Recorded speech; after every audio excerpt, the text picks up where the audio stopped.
Hi students, ఈరోజు BCom first sem విద్యార్థులకి business organization and management అనేటువంటి సబ్జెక్ట్కి సంబంధించి కొన్ని ముఖ్యమైనటువంటి ఇంపార్టెంట్ క్వశ్చన్స్లో ఈరోజు ప్రాస్పెక్టస్ పరిచయ పత్రం అనేటువంటి టాపిక్ని మీ ముందు ఉంచుతాను. Title of the subject business organization and management, వ్యాపార వ్యవస్థ మరియు నిర్వహణ. ఇందులో ప్రాస్పెక్టస్ అనేది 5 మార్కులు ఇచ్చినప్పుడు ఏ మేరకు మనం ఆన్సర్ చేయాలా? ప్రాస్పెక్టస్ అంటే పరిచయ పత్రము. Prospectus is the company's invitation to public to buy the shares or debentures of the company. A prospectus may be in any form such as notice, circular, advertisement, or even in the form of a booklet.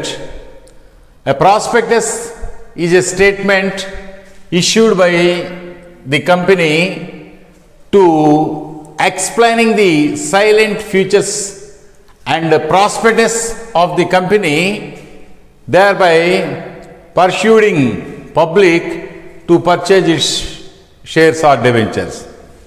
అంటే పరిచయ పత్రం అనేది కొత్తగా ఒక company, public company ఏర్పాటు చేసినటువంటి సందర్భాల్లో తనకు కావలసినటువంటి మూలధన సేకరణ కోసం ప్రజలను అభ్యర్థించేటువంటి లేదా ఆహ్వానించేటువంటి ఒక ఆహ్వాన పత్రాన్నే మనం పరిచయ పత్రం అంటాం. That means prospectus is an invitation to the public to invite to purchase shares and debentures. అంటే కంపెనీకి కావలసినటువంటి మూలధన సేకరణ కోసము వాటాలను కొనమని, డెబెంచర్లను కొనమని ప్రజలను అభ్యర్థిస్తూ జారీ చేసే పత్రాన్ని పరిచయ పత్రం అంటాం. ఈ పరిచయ పత్రం అనేది ఏ విధంగా ఉంటుందంటే, ఇట్ ఈస్ ఏ స్టేట్మెంట్, అంటే ఒక నివేదిక రూపంలో కానీ ఆర్ ఒక ఫార్మ్ ఆఫ్ ఒక బుక్లెట్ రూపంలో కానీ, లేదా ఒక అడ్వర్టైజ్మెంట్, ఒక యాడ్ ఇచ్చినట్లుగా కానీ పబ్లిక్ని అభ్యర్థిస్తుంది. మా దగ్గర వాటా మూలధన సేకరణ నిమిత్తం ఇన్ని రకాల వాటాలు ఉన్నాయి, ఇన్ని రకాల డెబెంచర్స్ ఉన్నాయి. ఎవరైతే మూలధనాన్ని సమకూర్చాలనుకుంటారో కంపెనీకి, వారు పలానా తేదీ లోపల దరఖాస్తు చేసుకొని కంపెనీకి కావలసిన మూలధన సేకరణ నిమిత్తం వాటాలను కానీ డెబెంచర్లను కానీ కొనుగోలు చేయండి అభ్యర్థించేటువంటి ఒక ఆహ్వాన పత్రమే పరిచయ పత్రం అని చెప్పేసి మనం చెప్పుకోవచ్చు. ఇందులో కంటెంట్స్ చాలా ఉన్నాయి, 15 కంటెంట్స్. అంటే పరిచయ పత్రంలో ఉండేటువంటి అంశాలు దాదాపు 15 ఉన్నాయి. కనీసము 5 మార్కులు ప్రశ్న కింద అడిగినప్పుడు ఈ మ్యాటర్ రాసి దానికి సంబంధించి కంటెంట్స్ ఒక 5-6 రాస్తే సరిపోతుంది. ఇదే పబ్లిక్ కంపెనీ తమ వాటాలను డెబెంచర్లను కొనుగోలు చేసి మూలధనం సమకూర్చమని ఆహ్వానించే పత్రాన్ని పరిచయ పత్రం అంటారు. పరిచయ పత్రం ప్రజలకు కొత్త కంపెనీ స్థాపన గురించి తెలియజేస్తుంది. కంపెనీ నమోదైన తరువాత కంపెనీ వ్యవస్థాపకులు కంపెనీకి అవసరమైన మూలధనాన్ని సేకరించడానికి ఈ పత్రాన్ని జారీ చేస్తారు.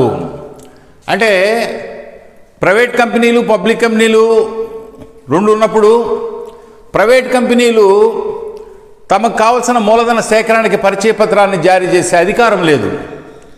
అదే పబ్లిక్ కంపెనీలు అయితే వాటాలని, డెబెంచర్లను కొనుగోలు చేసి ఆ కంపెనీకి కావలసిన మూలధనాన్ని సమకూర్చమని ఆహ్వానిస్తూ ఈ పత్రాన్ని కంపెనీ వ్యవస్థాపకులు జారీ చేయడం జరుగుతుంది.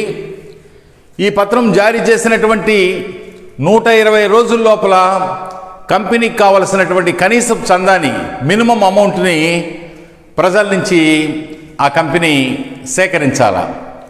120 రోజుల లోపల కనీసం చందా మినిమం సబ్స్క్రిప్షన్ కానీ వసూలు చేయడంలో కంపెనీ కానీ విఫలమైనట్లయితే దాని అర్థము ఈ కొత్తగా స్థాపించబడేటువంటి కంపెనీ ప్రజాభిష్టానికి, ప్రజల యొక్క ఆలోచనకు విరుద్ధంగా ఉంది. ఈ కంపెనీ స్థాపన పట్ల ప్రజలు సుముఖత వ్యక్తం చేయడం లేదు, కాబట్టి ఈ కంపెనీని క్లోజ్ చేయండి అని దాని అర్థం. కాబట్టి 120 రోజుల దాకా చూసి మినిమం సబ్స్క్రిప్షన్ వచ్చిందంటే ప్రజలు ఇష్టపడుతున్నారు అని అర్థము. 120 రోజుల లోపల కనీసం చందా రాలేదంటే ఈ పబ్లిక్ కంపెనీ స్థాపనకు ప్రజలు అంగీకరించడం లేదనేటువంటి అభిప్రాయానికి వచ్చి అప్పటిదాకా కంపెనీ సేకరించినటువంటి మూలధనాన్ని తిరిగి చందాదారులకి, వాటాదారులందరికీ లేదా డిబెంచర్దారులందరికీ కూడా ఎవరైతే చందా సమకూర్చున్నారో, వాటాలు కొనుగోలు చేయడం ద్వారా, డిబెంచర్లు కొనుగోలు చేయడం ద్వారా మూలధనాన్ని సమకూర్చున్నారో వాళ్ళందరికీ రిటర్న్ చేయాలి. ఎప్పుడు? If the company fails to get the minimum subscription with in the 20 days after issuing the prospectus. కాబట్టి ఆ విషయాన్ని విద్యార్థులు చక్కగా మీరు 5 మార్కులు రాసేటప్పుడు గమనించాలి. ఈ కంపెనీల చట్టం 2013 సెక్షన్ 2 సబ్సెక్షన్ 70 ప్రకారము పరిచయ పత్రాన్ని ఇలా నిర్వచించింది. కంపెనీలు వాటాలు లేదా డిబెంచర్లకు చందాలు సమకూర్చడానికి గాను ఒక సూచన పత్రం ద్వారా కానీ, నోటీసు ద్వారా కానీ, ప్రకటన ద్వారా కానీ పెట్టుబడిదారులను ఆహ్వానిస్తూ జారీ చేసే పత్రాన్ని పరిచయ పత్రం అంటారు.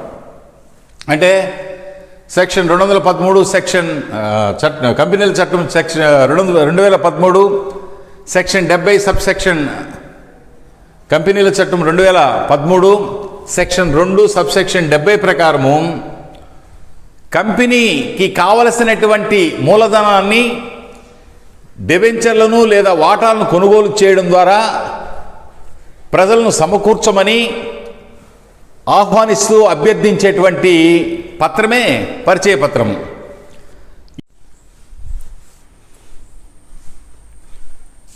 ఈ పరిచయ పత్రంలో దాదాపు 15 అంశాలు పేర్కొనబడి ఉంటాయి.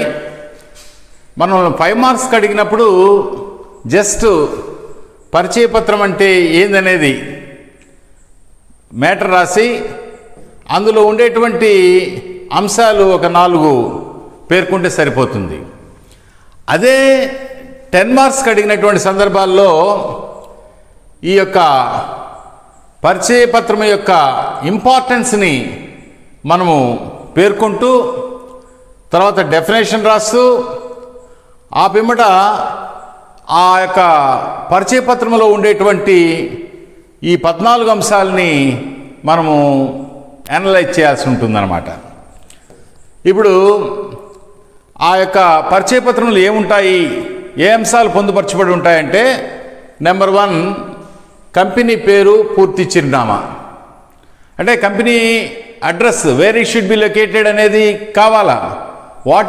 వాట్ ఈజ్ ఇట్స్ నేమ్, దాని పేరు ఏందనేది కావాలా.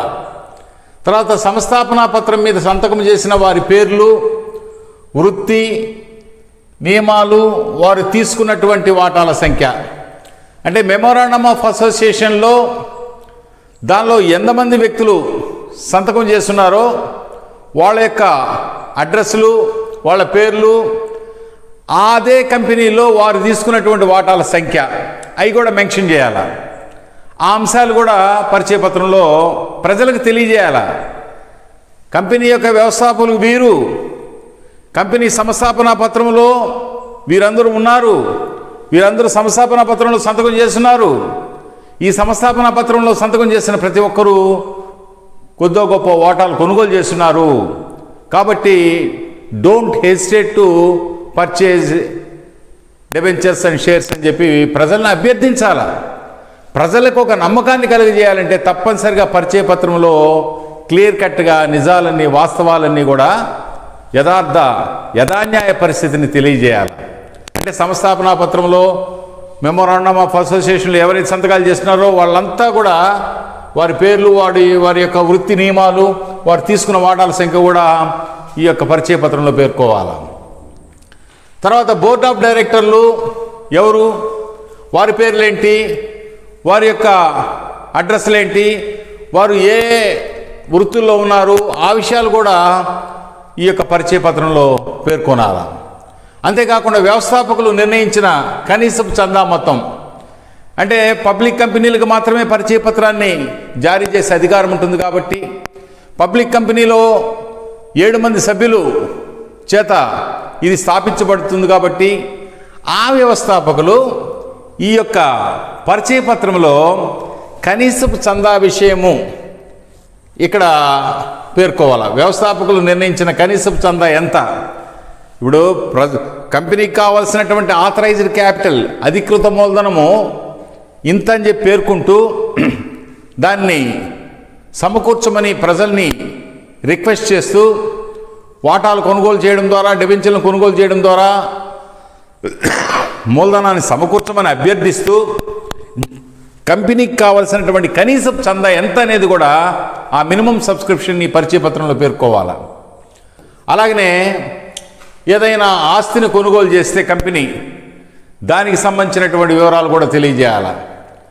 తర్వాత చందాల జాబితా తెరిచి ఉంచే కాలము, దరఖాస్తు స్వీకరించే గడువు తేదీ, అంటే ప్రజల్ని అభ్యర్థిస్తుంది మూలధనం సమకూర్చమని వాటాలు కొనుగోలు చేయడం ద్వారా లేదా డిబెంచర్లు కొనుగోలు చేయడం ద్వారా ప్రజలను అభ్యర్థిస్తూ పరిచయ పత్రం జారీ చేసేటువంటి సందర్భాల్లో ఈ పరిచయ పత్రం యొక్క లాస్ట్ డేట్ ఎప్పుడు, అంటే పరిచయ పత్రంలో ఉండేటువంటి సమాచారం మేరకు వాటాలు కొనుగోలు చేయడానికి లేదా డిబెంచర్లు కొనుగోలు చేయడానికి లాస్ట్ డేట్ ఎప్పటి వరకు ఈ చందా స్వీకరించేదానికి అకౌంట్స్ తెరిచి ఉంచుతారు అనే విషయాన్ని కూడా ఈ యొక్క పరిచయ పత్రంలో పేర్కోవాలి. మూలధన వివరాలు, జారీ చేసిన మూలధనం, వాటాల వివరాలు, ఎన్ని రకాల వాటాలు జారీ చేస్తున్నాం ఆ వాటాల వివరాలు. కాబట్టి వాటాలు ఎన్ని రకాల వాటాలు జారీ చేస్తున్నాం, ఎంత మూలధనం కోసం సేకరణ కోసం జారీ చేస్తున్నాం అనేది ఇందులో పొందుపరచాలి. జారీ చేస్తున్నటువంటి వాటాలకు ధర నిర్ణయించడానికి గల మూలాధారాలు. ఇప్పుడు కంపెనీ వాటా మూలధన సేకరణ కోసం ప్రజలను అభ్యర్థించేటప్పుడు ఒక షేర్ వాల్యూ 100 అయితే ఆ 100 రూపాయల షేర్ వాల్యూని ఎలా నిర్ణయించారు దాని యొక్క వివరాలు కూడా ఇందులో పొందుపరచాలి. తర్వాత వాటాలు, డిబెంచర్దారులు ఏదైనా ప్రత్యేకమైన హక్కులు ఉంటే వాటి వివరాలు కూడా. ఇదో ఆధిక్య వాటాలు కొన్న వాళ్ళకి కంపెనీ పరిసమాప్తి సమయంలో ముందుగా వారికి తిరిగి చెల్లించేటువంటి కార్యక్రమంలో వాళ్ళకున్న ప్రాధాన్యత, ఈక్విటీదారులకు ఉండేటువంటి సౌలభ్యము, లేదా తనఖా డిబెంచర్దారులకు ఉండేటువంటి సౌలభ్యము, లేదా సాధారణ డిబెంచర్దారులకు ఉండే సౌలభ్యము, అంటే వాళ్ళు పెట్టుబడి పెట్టాలంటే వారికి ఉండేటువంటి హక్కులు ఏమిటనేది ఈ యొక్క వ్యవస్థాపకులు పరిచయ పత్రం ద్వారా ప్రజలకు తెలియజేయాల్సినటువంటి అవసరం ఉంది. అలాగనే చందా పూచీదారుల పేరు, కమిషన్, ఇతర వివరాలు. పరిచయ పత్రం జారీ చేసిన 120 రోజుల లోపల కనీసపు చందా రాకపోతే సంస్థని క్లోజ్ చేసి అప్పటి వరకు కలెక్ట్ చేసిన అమౌంట్ని తిరిగి వెనక్కి చెల్లించాలి. ఇలాంటి బెడద ఉంది కాబట్టి వ్యవస్థాపకులు ఈ చందా పూచీదారులని కాంటాక్ట్ అవుతారు. ఆ మినిమం సబ్స్క్రిప్షన్ పొందడానికి ఎవరైతే పూచీకత్తు ఇస్తారో వాళ్ళని ఆశ్రయించి ఆ పూచీకత్తు తీసుకున్నందుకు గాను వారికి కమిషన్ అనేది ఇవ్వడం జరుగుతుంది. కాబట్టి కనీసపు చందా సేకరణ విషయంలో ఎవరెవరు ఈ కంపెనీకి చందా పూచీదారులుగా ఉన్నారు, వాళ్ళ పేర్లేంటి, వాళ్ళకి ఇస్తున్న కమిషన్ ఎంత అనే విషయాన్ని కూడా పేర్కోవాలి. అలాగనే నిధులు, అధిక లాభాల కేటాయింపు. అత్యధిక లాభాలు వచ్చినప్పుడు కంపెనీ యొక్క లాభాల నుంచి నిధులు, రిజర్వ్ ఫండ్స్ ఏమేమి ఎంతెంత మోతాదులో ఏర్పాటు చేయడం జరుగుతుందనే విషయాన్ని కూడా ఈ యొక్క పరిచయ పత్రంలో పేర్కోవాలి. ప్రాథమిక ఖర్చులు, preliminary expenses made by the promoters. వ్యవస్థాపకులు ప్రారంభ దశలో వారు చెల్లించినటువంటి ఖర్చులు వివరాలు ఏమైనా ఉన్నట్టయితే వాటిని కూడా ఈ పరిచయ పత్రం ద్వారా ప్రజలకు తెలియజేయాలి. లెక్కల తనిఖీదారులు అంటే ఆడిటర్స్ ఉంటారు కాబట్టి ఆడిటర్స్ యొక్క పేర్లు, చిరునామాలు అన్నీ కూడా పరిచయ పత్రంలో చక్కగా పొందుపరిచి ఈ నోటిఫికేషన్ ప్రజలకు జారీ చేసి తద్వారా ఈ నోటిఫికేషన్ ద్వారా, ఈ పరిచయ పత్రం ద్వారా ప్రజల నుంచి మూలధనం వాటాలను అమ్మడం ద్వారా లేదా డిబెంచర్లను అమ్మడం ద్వారా ఈ యొక్క సెక్షన్ 2 సబ్సెక్షన్ 70 ప్రకారము కంపెనీల చట్టాన్ని ఉద్దేశించినటువంటి తీరులో ఈ పరిచయ పత్రాన్ని ప్రజలకు జారీ చేయడము జరుగుతుంది. 10 మార్కులు అడిగినప్పుడు ఇంట్రడక్షన్లో కంపెనీ వ్యవస్థాపన గురించి రాసి, కంపెనీ స్థాపనలో పరిచయ పత్రం యొక్క ప్రాముఖ్యత రాసి, తర్వాత డెఫినేషన్ నిర్వచనం రాసి, తర్వాత ఆ యొక్క పరిచయ పత్రంలో ఉండేటువంటి పొందుపరచబడినటువంటి ఈ 14 పాయింట్స్ని విశదపరుస్తూ జస్ట్ వాటిని అనలైజ్ చేస్తూ ఈ యొక్క వ్యాసాన్ని పూర్తి చేసి లాస్ట్లో ముగింపు వ్రాయవలసి ఉంటుంది. ఈ విధంగా మంచి మార్కులు పొందే అవకాశము ఈ విధానంలో రాస్తే వస్తాయి. కాబట్టి ఈ వీడియోస్ని చక్కగా అబ్జర్వ్ చేసి అర్థం చేసుకుంటారని ఆశిస్తూ, ఈ వీడియోగా నచ్చినట్లయితే బెల్ ఐకాన్ బటన్ నొక్కి సబ్స్క్రైబ్ చేయండి. మరో టాపిక్లో మిమ్మల్ని కలుస్తాను. అంతవరకు సెలవు. ధన్యవాదములు.